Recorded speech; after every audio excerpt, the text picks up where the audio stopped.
Character, त्याच्यानंतर traits, त्याच्यानंतर factor आणि जीन या काही पर्टिक्युलर कन्सेप्ट बद्दल, या पर्टिक्युलर टर्म बद्दल आपण स्टडी केलंय. कालच्या लेक्चरमध्ये आपण त्याच्याबद्दल डिस्कस केलंय.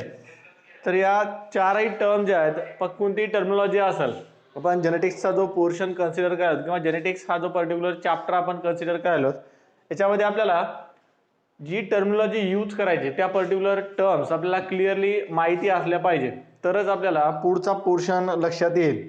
अदरवाईज हे जे बेसिक नॉलेज आहे किंवा ह्या ज्या बेसिक कन्सेप्ट आहेत त्या जर तुम्हाला कळाल्या नाहीत तर पुढे जेनेटिक्सचा जो आपण अप्लाइड पार्ट किंवा मेंडलचे जे एक्सपेरिमेंट्स आपण स्टडी करणार आहेत, मोनो हायब्रिड क्रॉसचा एक्सपेरिमेंट असेल, डायहायब्रिड क्रॉसचा असेल, ट्रायहायब्रिड क्रॉस असेल, हे क्रॉसेस तुमच्या लक्षात येणार नाहीत. त्याच्यामुळं ही जी टर्मिनॉलॉजी आहे या टर्मिनॉलॉजी बद्दल खूप क्लिअर असलं पाहिजे. जसं आपण कॅरेक्टर बद्दल सांगितलं की character is a feature of an organism. त्या ऑर्गॅनिझमचं एक पर्टिक्युलर फीचर आहे, बरोबर आहे, त्याची एक प्रॉपर्टी आहे. त्या पर्टिक्युलर फीचरला आपण त्याचं कॅरेक्टर कन्सिडर करतो, बरोबर आहे. कॅरेक्टरमध्ये मेंडलनं त्याचा जो एक्सपेरिमेंट परफॉर्म केला त्या पर्टिक्युलर एक्सपेरिमेंटसाठी त्यानं 7 पर्टिक्युलर कॅरेक्टर सिलेक्ट करून काय केलं, ते एक्सपेरिमेंट परफॉर्म केलं. ही perform a experiment by considering the 7 different characters of a garden pea plant. The garden pea plant, botanical name, scientific name त्याचा आपण सांगतो पायसम सटायवम, बरोबर आहे. या पायसम सटायवमचे टोटल 7 कॅरेक्टर्स त्यानं सिलेक्ट करून त्या गार्डन पी प्लांट्स वर एक्सपेरिमेंट परफॉर्म केले. आणि जे एक्सपेरिमेंट त्या गार्डन पी प्लांट वर परफॉर्म केलेले त्या एक्सपेरिमेंटच्या वेळेस जे पर्टिक्युलर फीचर्स त्यानं सिलेक्ट केले त्या पर्टिक्युलर फीचर्सलाच आपण त्याचे कॅरेक्टर कन्सिडर करतो. तर कॅरेक्टर म्हणजे सिंपली त्या ऑर्गॅनिझमचं फीचर आहे. आणि हे जे पर्टिक्युलर फीचर आहे हे फीचर एक्सप्रेस कसं व्हायलंय, inherited character and its detectable variant in the progeny. जे कॅरेक्टर इनहेरिट झालंय आणि इनहेरिट होऊन त्याचा जो व्हॅरियंट आपल्याला पुढच्या प्रोजेनीमध्ये किंवा पुढच्या ऑफस्प्रिंगमध्ये डिटेक्ट व्हायलाय त्या डिटेक्टेबल व्हॅरियंटला आपण काय म्हणतो, ट्रेट म्हणतो. जसं हाईट एक पर्टिक्युलर कॅरेक्टर आहे, हाईटचं एक्सप्रेशन कसं व्हायलंय, either the organism is tall or it is a dwarf. This tall and dwarf is considered as a trait of this character. Height character आहे आणि हाईटचे 2 पर्टिक्युलर ट्रेट्स आहेत, बरोबर आहे. जसं मेंडलनं टोटल 7 कॅरेक्टर सिलेक्ट केले, त्या 7 कॅरेक्टरसाठी आता ट्रेट्स आपल्याला सांगायचे. किती ट्रेट्स सिलेक्ट केले ते total, he selected 14 traits of 7 selected character. Garden pea plant मध्ये जे 7 कॅरेक्टर सिलेक्ट करून एक्सपेरिमेंट परफॉर्म केले त्याच्यामध्ये प्रत्येक कॅरेक्टरसाठीचे 2 कॉन्ट्रास्टिंग ट्रेट, बरोबर आहे. कॅरेक्टर सेम आहे, एकच आहे, पण त्या एका सिंगल कॅरेक्टरचे 2 कॉन्ट्रास्टिंग ट्रेट सिलेक्ट करून त्यानं काय केलं, ते क्रॉसिंगचे एक्सपेरिमेंट परफॉर्म केले. आणि एक्सपेरिमेंट परफॉर्म करून त्या पर्टिक्युलर एक्सपेरिमेंटच्या बेसिसवर काय केलं, मेंडलनं काही पर्टिक्युलर लॉज प्रपोज केले ज्याला आपण लॉज ऑफ इनहेरिटन्स म्हणतो. Or for to give the honour to the Mendel we simply consider it as Mendel's laws of inheritance. समजलंय. त्याच्यानंतर ट्रेट नंतर एक पर्टिक्युलर टर्मिनॉलॉजी किंवा एक पर्टिक्युलर कन्सेप्ट आपण स्टडी केला पाहिजे ज्याला आपण फॅक्टर म्हणतो. Factor is simply a unit of inheritance. Factor काय, सिंपली एक इनहेरिटन्सचं युनिट आहे, बरोबर आहे. इनहेरिटन्स युनिट आहे विच इज रिस्पॉन्सिबल फॉर, कशासाठी रिस्पॉन्सिबल आहे फॅक्टर आहे, factor is responsible for the transmission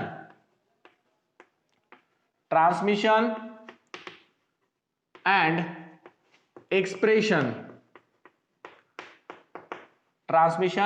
expression of a character. पण काय होतंय, जनरली आपण पाहतो सेक्शुअल रिप्रोडक्शनच्या प्रोसेसच्या वेळेस during the course of sexual reproduction characters are transmitted or features are transmitted from parent to the offspring. हे जे फीचर ट्रान्सफर होतात त्यावेळेस एक पर्टिक्युलर काहीतरी component, there is a something according to the मेंडलनं काय इनिशियली यूज केलं तर there is a something which is transfer from, that something is transfer from parent to the offspring which is responsible for the transfer of character. एक particular काहीतरी component आहे जो parental organism कडून त्यांच्या offspring organism कडे किंवा parent कडून त्याच्या न्यू प्रोजेनीकडे ट्रान्सफर व्हायलाय आणि ट्रान्सफर होते ट्रान्सफर होऊन काय व्हायलाय ज्याच्यामुळं पॅरेंटचे जे कॅरेक्टर्स आहेत these characters are inherited to the progeny और ट्रान्सफर टू द प्रोजेनी. आता प्रोजेनीकडे हे कॅरेक्टर ट्रान्सफर ज्या पर्टिक्युलर कंपोनंट होतात ज्या पर्टिक्युलर कन्सेप्टनं आपण सांगितलं ते कॅरेक्टर ट्रान्सफर होतात त्याला आपण फॅक्टर कन्सिडर करायला. Mendel considered as a factor for a unit of inheritance. जे इनहेरिटन्सचं युनिट आहे it is a unit of heredity और युनिट ऑफ इनहेरिटन्स त्या पर्टिक्युलर युनिटला त्यानं फॅक्टर नाव दिलं पहा. आता हे जे फॅक्टर्स असतात हे फॅक्टर एका पर्टिक्युलर मीडियम थ्रू ट्रान्सफर होतात बरोबर आहे. There is a medium which is used for the transmission of factor कारण फॅक्टर सिम्पली स्वतःवरून ट्रान्सफर होऊ शकत नाही. एक मीडियम कन्सिडर केला जातं ज्या मीडियम थ्रू हे फॅक्टर पॅरेंटल ऑर्गॅनिझम कडून त्यांच्या ऑफस्प्रिंग कडे ट्रान्सफर होत असतात. आता काय मीडियम यूज केला जातंय a reproductive cell that is a gamete. Reproductive cell or gamete is used as this gamete is used as a medium for the transmission of factor बरोबर आहे. मीडियम आहे एक गॅमेट. जसं आपल्याला काय करायचं असेल मला परभणीहून दुधगावला जायचंय आमच्या गावाकडे जायचंय बरोबर आहे रितेश. गावाकडे जाण्यासाठी पायानं जाणार का मी पायानं जाईल किंवा एखाद्या मोटरसायकलवर बसून जाईल किंवा बैलगाडीमध्ये बसून जाईल किंवा बसमध्ये जाईल बरोबर आहे. तर बैलगाडी असेल बस असेल मोटरसायकल असेल हे काय मीडियम आहेत कशासाठी फॉर द ट्रान्सफर. कुठून कुठे ट्रान्सफर व्हायचंय परभणीहून दुधगावला ट्रान्सफर व्हायचंय जायचं दुधगावला. तसं काय करायचं फॅक्टर ट्रान्सफर करायचे कुठून कुठं फॅक्टर ट्रान्सफर करायचे. Factor has to be transferred or they has to be transported from the parental organism to their offspring. मग कशाच्या थ्रू ट्रान्सफर होतात they are transfer through the cells of transfer through the reproductive cell that is the gamete बरोबर आहे. Gametes आहेत या gamete through हे character किंवा factors काय केल्या जातात ट्रान्सफर केल्या जातात. समजलं इथपर्यंत. त्याच्यानंतर फॅक्टरशीच रिलेटेड असलेले किंवा फॅक्टर्सचं सिनॉनिम्स आपण ज्याला कन्सिडर केलं तर जीन. जीन्स काय असतात बा gene is a functional segment of DNA which is responsible for the inheritance and expression of a character. पण खूप इम्पॉर्टंट टर्म आहे जी इंट्रोड्यूस केली ती बॅटसन नावाच्या सायंटिस्टनं. कालच आपण सांगितलं शेन वॉटसन नाही लक्षात ठेवायचं आपल्या लक्षात ठेवायचं आहे बॅटसन नावाचा सायंटिस्ट. बॅटसननं या फॅक्टरसाठी एक नवीन टर्म डिस्कवर केली ज्या टर्मला त्यानं जीन नाव दिलं. काय असतात हे जीन म्हणजे रे these genes are the functional segment of it is a functional segment of DNA. कशाचा फंक्शनल सेगमेंट आहे डीएनए चा फंक्शनल सेगमेंट आहे. आता डीएनए काय आपल्याला माहित आहे आपण जेनेटिक बेसिस ऑफ इनहेरिटन्स आणखी स्टडी केलेला नाही त्याच्यामुळं डीएनए चा फंक्शनल सेगमेंट वगैरे तुमच्या कन्सेप्ट लक्षात येणार नाहीत किंवा हा पोर्शन तुमच्या लक्षात येणार नाही. तरी ऐका बा काय सांगायचं आपण एक पर्टिक्युलर सेल आहे या पर्टिक्युलर सेल मध्ये आपण सांगितलं न्यूक्लियस प्रेझेंट आहे युकॅरियोटिक टाइपची सेल आपण कन्सिडर करू. There is a eukaryotic cell. The eukaryotic cell have a well developed or advance type of nucleus. Eukaryotic cell मध्ये वेल डेव्हलप्ड आणि ऍडव्हान्स टाइपचा न्यूक्लियस प्रेझेंट आहे. This nucleus comprise genetic material. काय असते या nucleus मध्ये genetic material very well protect करून ठेवलेलं आहे. आता या जेनेटिक मटेरियल मध्ये most of the living organism मध्ये आपण जर पाहिलं तर most of the living organism use this DNA as a genetic material. DNA as a genetic material. डीएनएचा काय करतात ते ऑर्गॅनिझम जेनेटिक मटेरियल म्हणून यूज करतात. आता डीएनएचं जेनेटिक मटेरियल म्हणून यूज केलंय पण पूर्ण एंटायर डीएनए हा फंक्शनल नाही बरोबर आहे. काय लक्षात ठेवायचं आपल्याला एक डीएनएचा आपण सेगमेंट कन्सिडर केला तर डीएनए मध्ये आपल्याला माहित आहे बेसिकली दोन टाइपचे सिक्वेन्सेस असतात.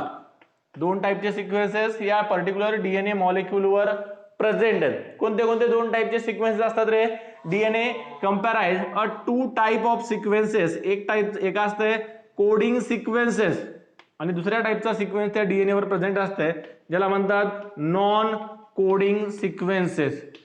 Non coding. आता कोडिंग सिक्वेन्स काय असतंय ऍक्च्युली डीएनए वर जी इन्फॉर्मेशन आहे त्या इन्फॉर्मेशनचा प्रोटीन सिंथेसिस साठी आपण यूज करत असतो. DNA comprise a information for the synthesis of protein. Protein सिंथेसिसची प्रोसेस आहे. या प्रोटीन सिंथेसिसची इन्फॉर्मेशन डीएनए वर प्रेझेंट आहे आणि ती इन्फॉर्मेशन डीएनएच्या ज्या पार्टवर प्रेझेंट आहे किंवा डीएनएच्या ज्या पार्ट पासून आपण प्रोटीन सिंथेसाइज करू शकतो त्याला आपण कोडिंग पार्ट म्हणतो. आणि ऍक्च्युली हा कोडिंग पार्ट म्हणजे काय असतंय? This coding part of a DNA is a gene. बरोबर आहे. तेवढाच फंक्शनल पार्ट आहे. A functional segment of DNA. बरोबर आहे.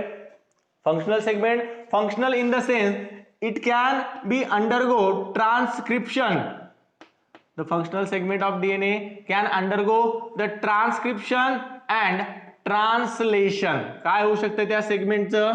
ट्रान्सक्रिप्शन होऊ शकतंय, ट्रान्सलेशन होऊ शकतंय. इनिशियली त्या सेगमेंट पासून आपण ट्रान्सक्रिप्शनच्या प्रोसेसनं आरएनएचं सिंथेसिस करू शकतो आणि पुढे ट्रान्सलेशनच्या प्रोसेसनं आपण त्याच्यापासूनच प्रोटीनचं सिंथेसिस करू शकतो. तर ट्रान्सक्रिप्शन आणि ट्रान्सलेशन ज्या पर्टिक्युलर डीएनएच्या सेगमेंटचं होऊ शकतंय त्याला आपण म्हणतो फंक्शनल सेगमेंट. आणि तो फंक्शनल सेगमेंट म्हणजेच काय असते? जीन असते. आणि जीन फक्त डीएनएचा फंक्शनल सेगमेंट नाही. बरोबर आहे. It is also responsible for the inheritance and expression of a character like a factor. जसा फॅक्टरचं इनहेरिटन्स वालंय. बरोबर आहे. इनहेरिटन्स ज्याला आपण ट्रान्सफर कॅरेक्टर म्हणून म्हणतो. Inheritance and expression. Inheritance and expression of character which is responsible for the inheritance and expression of a character. Character inherit सुद्धा याच particular medium through होणार आहे आणि त्यांचं पुढे इनहेरिटन्स झाल्यानंतर, ट्रान्समिशन झाल्यानंतर जीनचं एक्सप्रेशन सुद्धा या जीनच्या थ्रूच होणार आहे. तर जीन ट्रान्सफर व्हायला आणि तो पुढच्या नेक्स्ट जनरेशन मध्ये एक्सप्रेस व्हायला आहे. त्या एक्सप्रेशन मुळे आपल्याला त्या ऑर्गॅनिझमचे काही फीचर्स पाहायला मिळतात. तर काय लक्षात आलं बा तुमच्या? आपण दोन ह्या ज्या पर्टिक्युलर टर्म सांगायलो these are the synonyms term. Synonyms आहेत. सिनॉनिम्स आहेत समानार्थी मिनिंग असणारे किंवा समानार्थी शब्द आहेत. सारखाच मिनिंग असणाऱ्या दोन्ही टर्म्स आहेत.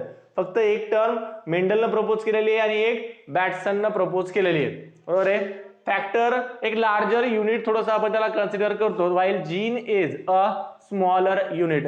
फंक्शनल युनिट किंवा सॉरी जीनला आपण फंक्शनल सेगमेंट कन्सिडर करतो which is a smaller than the factor. बरोबर आहे. फॅक्टर सारखंच आहे. फॅक्टर सुद्धा इनहेरिटन्स आणि एक्सप्रेशन साठी रिस्पॉन्सिबल असतात. In the same way, genes are also responsible for the inheritance and expression of character. Gene मुळे सुद्धा कॅरेक्टरचं इनहेरिटन्स होणार आहे आणि त्यांचं एक्सप्रेशन होणार. एक्सप्रेशन होणं म्हणजे काय होणार आहे? एखादा जीन एक्सप्रेस होत आहे त्यावेळेस त्या जीनचा एखादा पर्टिक्युलर जो ट्रेट असते तो ट्रेट्स आपल्याला तिथं ऑब्झर्व होत आहे. समजलंय? तर लक्षात आलं पण दोन टर्म काय सांगितले आपण? फॅक्टर आणि जीन. काय रे?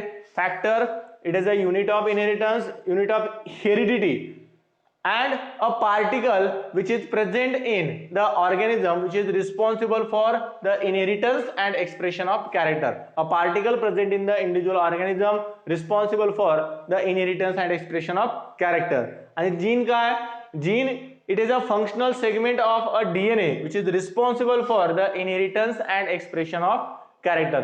Functional segment of DNA. Functional segment जो ट्रान्सक्रिप्शन होऊ शकते, ट्रान्सक्रिप्शनली ऍक्टिव्ह आहे, ट्रान्सलेशनली ऍक्टिव्ह आहे, अशा पर्टिक्युलर सेगमेंटला आपण काय म्हणतो? फंक्शनल सेगमेंट म्हणतो. Functional segment of a DNA responsible for same. त्याचं सुद्धा फंक्शन काय होतं? फॅक्टरचं फंक्शन सुद्धा तेच आहे आणि जीनचं फंक्शन सुद्धा तेच आहे. दोन्ही सेम फंक्शन परफॉर्म करतात. बरोबर आहे. फक्त दोन वेगवेगळ्या सायंटिस्टनं दोन वेगवेगळ्या टर्म त्याच्यासाठी यूज केलेल्या आहेत. समजलंय? त्याच्यानंतर पुढची टर्म्स आपल्याला या जेनेटिक बद्दल स्टडी करायचे. ॲलिल्स.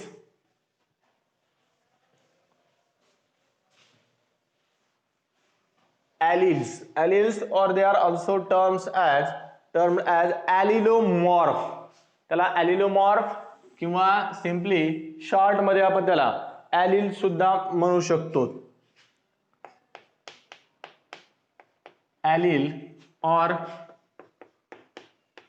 ॲलिलोमॉर्फ्स. काय असतात ह्या ॲलिल्स? पहा, ॲलिल्स R the alternative copies of a gene present on the same locus or the same position of the homologous chromosome. बऱ्याचशा टर्म्स आपल्याला ॲलिल्स बद्दल स्टडी करावं लागतात पहा. काय सांगितलं आपण?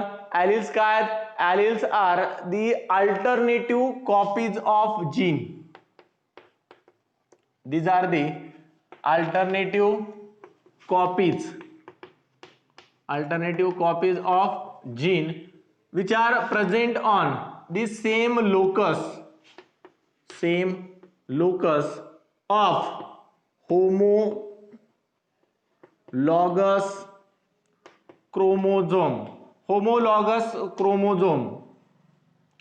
क्रोमोझोमच्या सेम लोकसला, सेम पोझिशनला प्रेझेंट असलेल्या ज्या जीनच्या अल्टरनेटिव्ह कॉपीज आहेत, alternative copies of a gene, 2 or more, 2 किंवा 2 पेक्षा जास्त सुद्धा असू शकतात. डिप्लॉइड सेल मध्ये 2 असतात, ट्रिप्लॉइड सेल मध्ये 3 अल्टरनेटिव्ह कॉपीज असतात. तर alternative copies of gene which are present on the same locus on the homologous chromosome are termed as alleles of each other. त्या दोन्ही पर्टिक्युलर जीन्सला एकमेकाच्या काय म्हणतात? ॲलिल्स म्हणतात. आता पहा, अल्टरनेटिव्ह कॉपी म्हणजे काय? अल्टरनेट, बरोबर आहे. अल्टरनेटिव्ह कॉपी आपण कन्सिडर करायला होत एक नाही तर दुसरी, बरोबर आहे. अल्टरनेशन आपल्याला करायचंय. तर सेम कंडिशन लक्षात घ्या बा, तिथे सुद्धा इकडे सुद्धा आपल्याला एक सिंगल सेल कन्सिडर करायची जी डिप्लॉइड नेचर असणारी सेल आहे. आता हॅप्लॉइड आणि डिप्लॉइड सेल बद्दल जास्त काही सांगण्याची गरज पडू नये तुम्हाला. पण डिप्लॉइड सेल आपण कधी कन्सिडर करतो पहा, एखादी पर्टिक्युलर सेल आहे, त्या सेल मध्ये जर क्रोमोझोमचे 2 सेट जर प्रेझेंट असतात, इफ द सेल कन्स्टिट्यूट और अ कंपॅराइज a 2 sets of chromosome in the nucleus, then it is termed as a diploid cell. It has a 2 set of chromosome. क्रोमोझोमचे 2 set त्या particular sale मध्ये present आहेत. आता अशा particular sale मध्ये असणारे जे 2 क्रोमोझोमचे sets असतात, बस क्रोमोझोमचे सेट म्हणजे काय? सिंपल लक्षात घ्या बा. ह्युमन बिईंगचं जर आपण एक्झाम्पल घेतलं तर आपल्याला माहिती आहे ह्युमन बिईंग मध्ये total number of chromosomes, human बिईंगच्या सेल मध्ये टोटल नंबर ऑफ क्रोमोझोम्स आहेत 46 क्रोमोझोम्स असतात. या 46 क्रोमोझोमचे आपण काय करतो तर 2 सेट मध्ये त्याला डिवाइड करतो, म्हणजे 23 + 23 असे 46 क्रोमोझोम आपल्यामध्ये प्रेझेंट असतात. आता हे दोन्ही सेट जर प्रेझेंट असतात, म्हणजे 46 क्रोमोझोम जर प्रेझेंट असतात, तर त्यावेळेस आपण त्या सेलला डिप्लॉइड सेल कन्सिडर करतो. आणि जर 23 + 23 याच्यापैकी एकच सिंगल सेट जर प्रेझेंट असेल तर आपण तिला हॅप्लॉइड सेल कन्सिडर करतो, which is denoted by the small n. बरोबर आहे. हे झालं हॅप्लॉइड आणि डिप्लॉइड सेलच्या बाबतीत. आता डिप्लॉइड सेल मध्ये जे टोटल 46 क्रोमोझोम असतात, या 46 क्रोमोझोमचे 2 सेट मध्ये आपण डिव्हिजन करू शकतो. म्हणजे काय असतंय, एक पेयर जर आपण पाहिले तर अशा टोटल 23 पेयर्स असतात होमोलॉगस क्रोमोझोमच्या. 46 क्रोमोझोमला आपण काय करतो, अरेंज करतो इनटू अ 23 पेयर. आता 23 पेयर कोणत्या क्रोमोझोमच्या तयार करायच्या किंवा कशा तयार करायच्या? स्ट्रक्चरली आणि मॉर्फोलॉजिकली सिमिलर असणारे जे क्रोमोझोम्स आहेत, या सिमिलर क्रोमोझोमच्या पेयर्स जर आपण तयार केल्या, जोड्या जर तयार केल्या, त्यांची लांबी रुंदी मोजून, तर त्या लेंथ नुसार, त्यांच्या विड्थ नुसार 23 पेयर्स आपल्याला ह्युमन बिईंगच्या सेल मध्ये पाहायला मिळतात. म्हणजे प्रत्येक पेयर मधले जे 2 क्रोमोझोम्स आहेत, हे दोन्ही क्रोमोझोम स्ट्रक्चरली मॉर्फोलॉजिकली कसे आहेत, सिमिलरच आहेत. त्यांचं स्ट्रक्चर सारखंच आहे आणि त्याच्यावर प्रेझेंट असलेल्या ज्या जीन्स आहेत, जीन आर ऑल्सो सेम और equivalent on the homologous chromosome. These structurally and morphologically similar types of chromosome are termed as a homologous chromosome. Structurally आणि मॉर्फोलॉजिकली सेम असणारे जे क्रोमोझोम्स असतात, या क्रोमोझोम्सला आपण होमोलॉगस क्रोमोझोम म्हणतो. होमोलॉगस क्रोमोझोम ही जी पर्टिक्युलर कंडिशन आहे, this condition is only possible in a diploid cell. Haploid cell has a single set of chromosome, so it do not have the alternative copies of gene or allele. म्हणजे allele ही जी term आहे, ही term आपल्याला diploid cell पासून पुढच्या टाईपच्या सेलसाठी यूज करता येते. तुम्ही डिप्लॉइड सेल मध्ये सांगणार ॲलिलच्या 2 कॉपी आहेत, ट्रिप्लॉइड सेल मध्ये ॲलिलच्या 3 कॉपी असतात, टेट्राप्लॉइड सेल मध्ये 4 कॉपीज असतात. But haploid cell has a single set of chromosome, so the alleles are not possible at all in a haploid cell. Haploid cell मध्ये ह्या allele पॉसिबलच नाही. बरोबर आहे. कशामुळे पॉसिबल नाहीत रे? कारण एकच क्रोमोझोमचा सेट आहे. बरोबर आहे.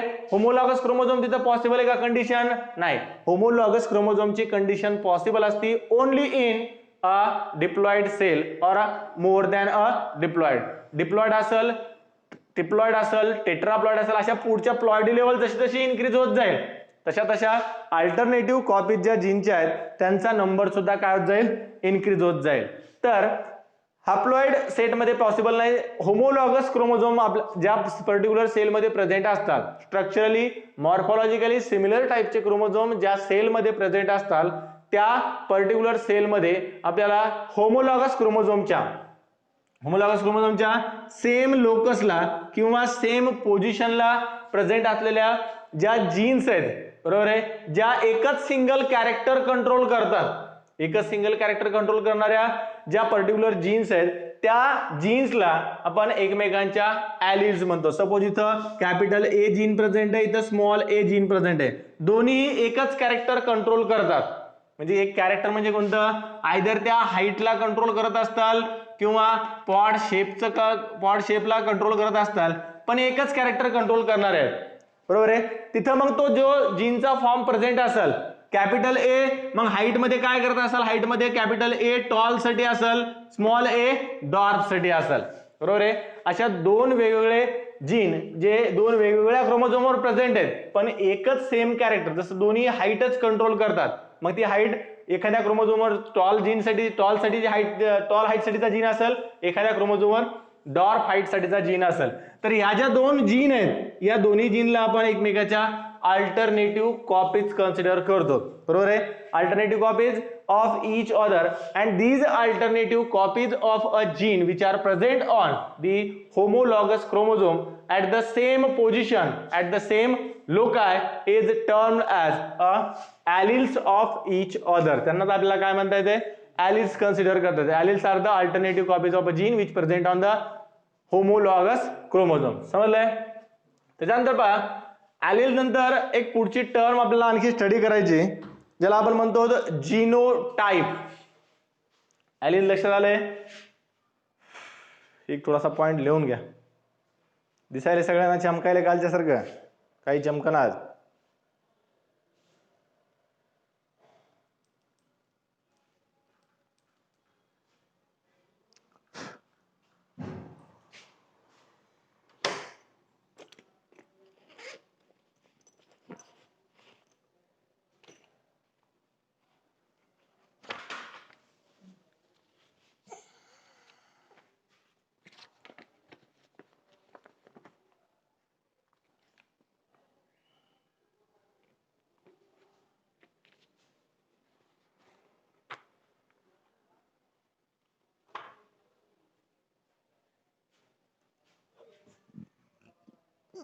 झालंय?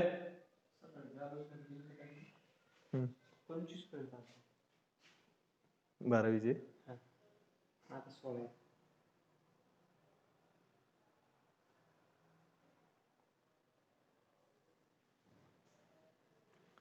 चला ठीक आहे. झालं का सगळ्यांचं?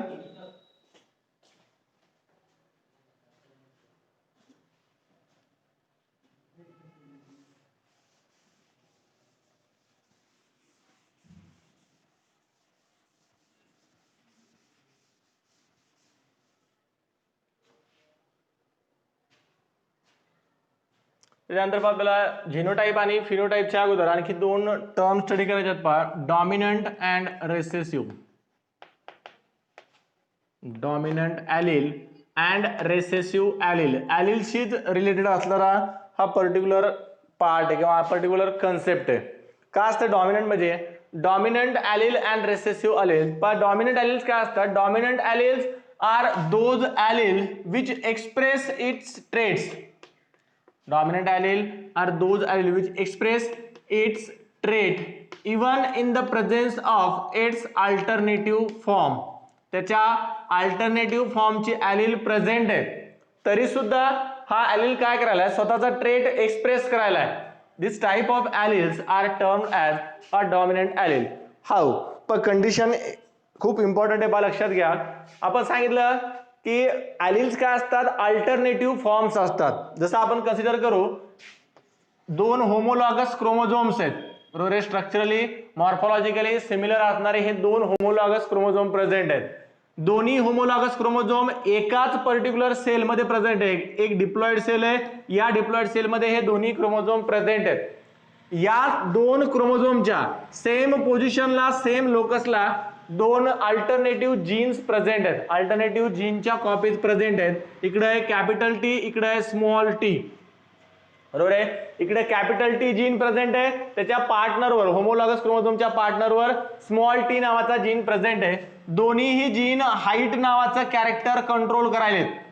दे control the character that is the height. आता कॅरेक्टर कंट्रोल करते वेळेस काय होत असते? ज्यावेळेस जीनचं एक्सप्रेशन होत असते त्यावेळेस या दोन्हीपैकी कोणत्या तरी एकाच जीनचं एक्सप्रेशन आपल्याला त्या पर्टिक्युलर डिप्लॉइड सेल मध्ये पाहायला मिळेल.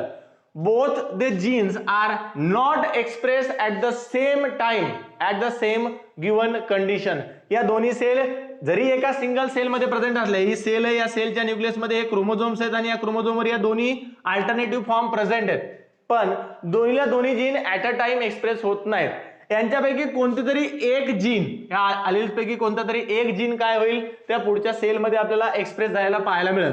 मग या सेल मध्ये जी पर्टिक्युलर ॲलिल काय व्हायली एक्सप्रेस व्हायली, the allele which express its trait. Allele काय करणार आहे? जीन आहे, जीन म्हणजे एखादा पर्टिक्युलर ट्रेट तो एक्सप्रेस करणार आहे.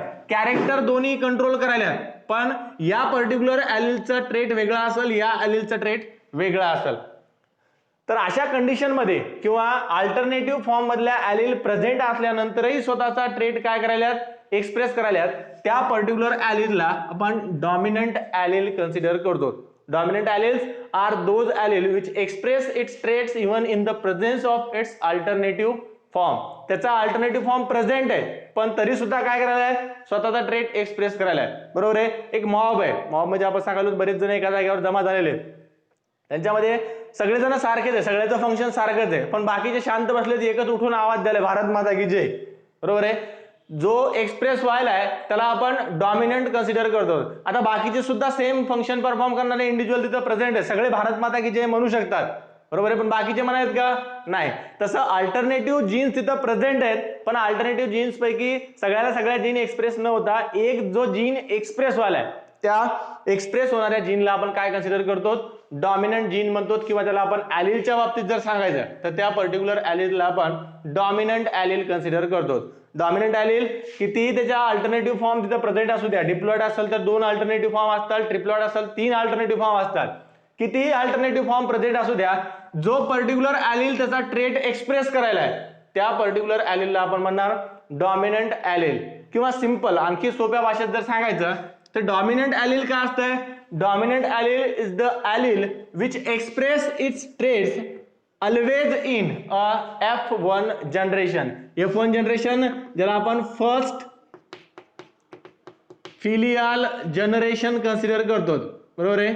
फर्स्ट फिलियल जनरेशन आहे. या फर्स्ट फिलियल जनरेशन मध्ये जो पर्टिक्युलर ॲलिल एक्सप्रेस व्हायला आहे किंवा जो पर्टिक्युलर ॲलिल त्याचा ट्रेट एक्सप्रेस करायला आहे त्या पर्टिक्युलर ॲलिलला आपण म्हणणार डॉमिनंट ॲलिल.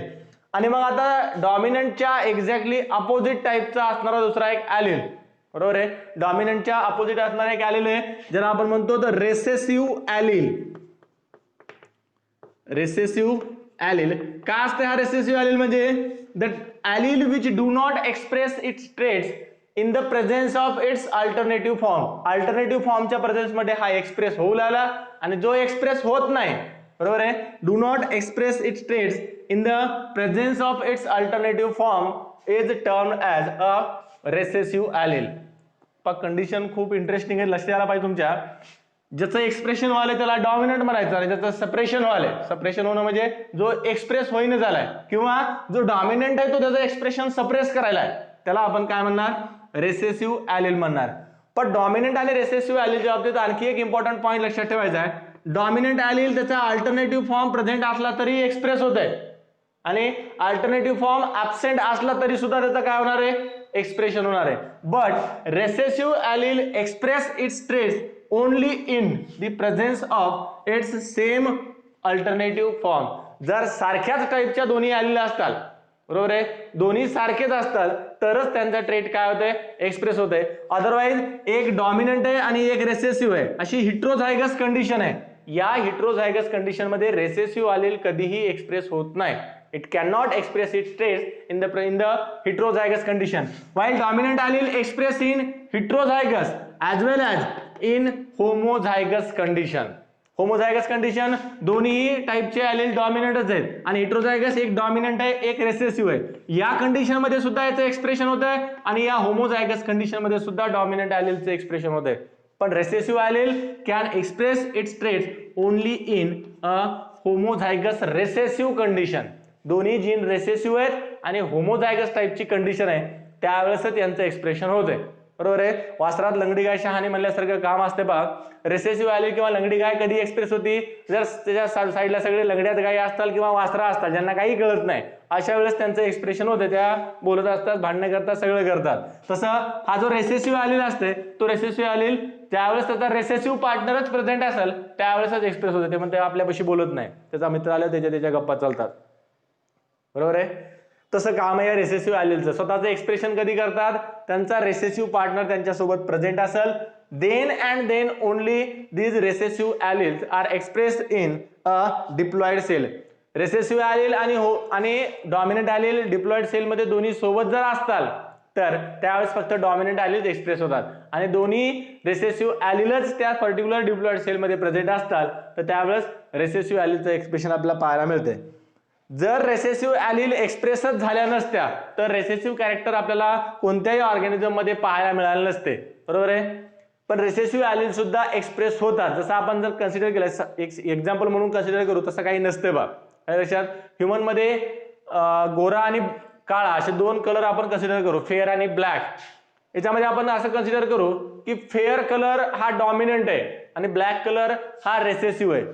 आता ऑलवेज आपल्याला माहिती आहे कोणती ॲलील एक्सप्रेस होती रे, डॉमिनंट ॲलील एक्सप्रेस होती. म्हणजे सगळ्याच इंडिव्हिज्युअल मध्ये आपल्याला जर ही डॉमिनंट ॲलील ऑलवेज एक्सप्रेस होत असते तर सगळेच इंडिव्हिज्युअल आपल्याला गोरे पाहायला मिळाले असते, बरोबर आहे. कुणीही काळ राहिलं नसतं, डार्क कलर कोणाचाही राहिला नसता.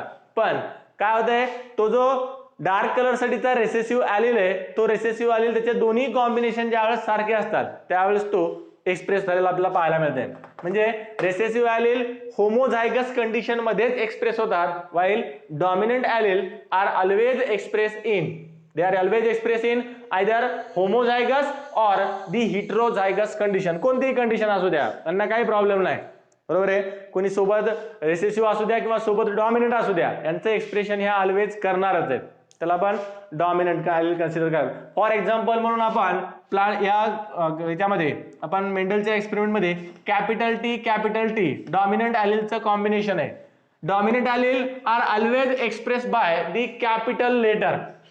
डॉमिनंट ॲलील एक्सप्रेस करण्यासाठी आपण काय करतो, कॅपिटल लेटरचा यूज करतो, while recessive alleles are always represented in a small letter.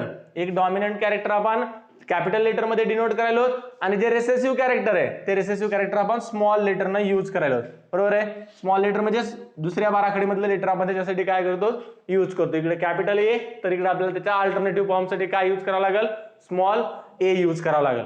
समजलंय, हे झालं डॉमिनंट आणि रेसेसिव्ह ॲलीलच्या बाबतीत. त्याच्यानंतर डॉमिनंट आणि रेसेसिव्ह ॲलीलच्या नंतर आणखी दोन टर्म आपल्याला स्टडी करायचे आहेत आणि तिथं थांबायचं आपल्याला. दोन टर्म आपण स्टडी करणार, एक आहे जिनोटाइप आणि दुसरी आहे फिनोटाइप.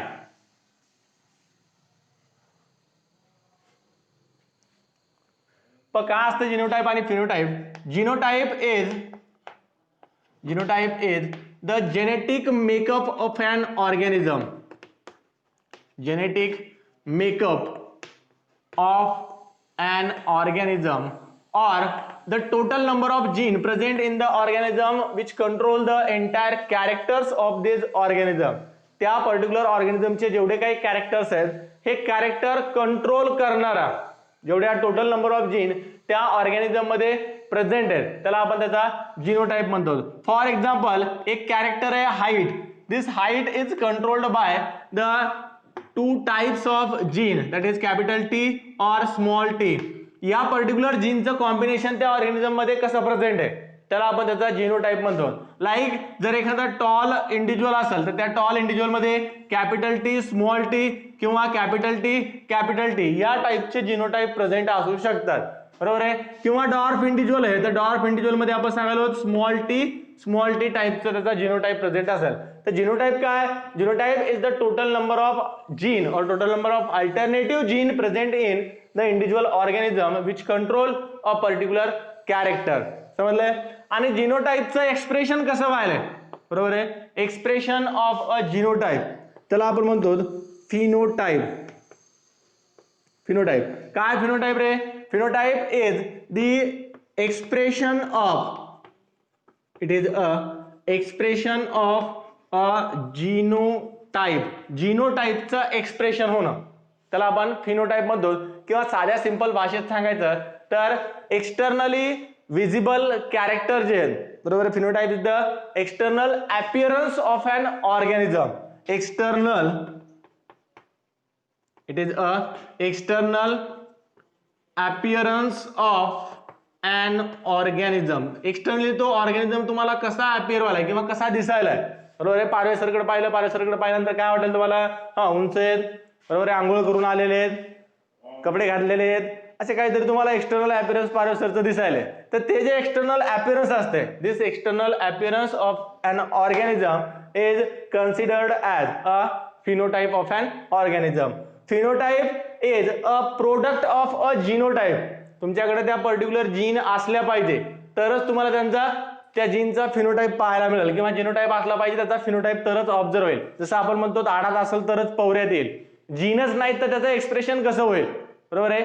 एखादा पर्टिक्युलर ऑर्गॅनिझम ज्याची हाईट खूप कशी आहे, डॉर्फ आहे, त्याला तुम्ही किंवा एखादा प्लांट खूप डॉर्फ आहे, त्या डॉर्फ प्लांटला तुम्ही किती खत घाला, किती पाणी घाला, त्याला किती सूर्यप्रकाशात ठेवा, त्याची हाईट मॅक्झिमम जेवढी होणार आहे तेवढीच होईल. बरोबर आहे. तुम्ही त्याला जास्त खत घातले म्हणजे त्याची काय हाईट जास्त इन्क्रीज होणार नाही. हरभऱ्यात झाड कधी काय आंब्या झाडा एवढं होणार नाही.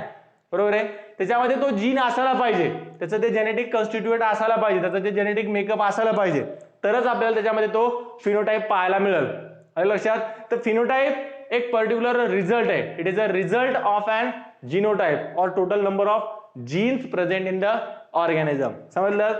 तर जीनोटाइप, फिनोटाइप, डॉमिनंट आणि रेसेसिव्ह, फॅक्टर आणि जीन या काही पर्टिक्युलर टर्म्स आपण स्टडी केल्या. त्यासोबत आणखी 2 टर्म स्टडी केल्या, कॅरेक्टर आणि ट्रेट. या सगळ्या टर्म खूप इम्पॉर्टंट आहेत. पहा, तुम्हाला सगळ्या कन्सेप्ट लक्षात आल्याच पाहिजे. जर ह्या कन्सेप्ट समजल्या तरच पुढचा चॅप्टर समजणार आहे.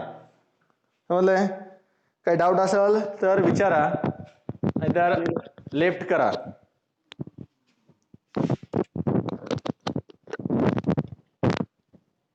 Till then good bye, good night.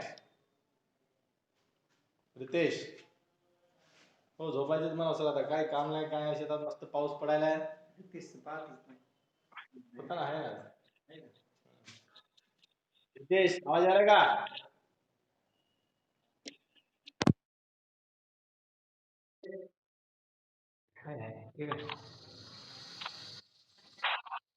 पाऊस पडायला का रे?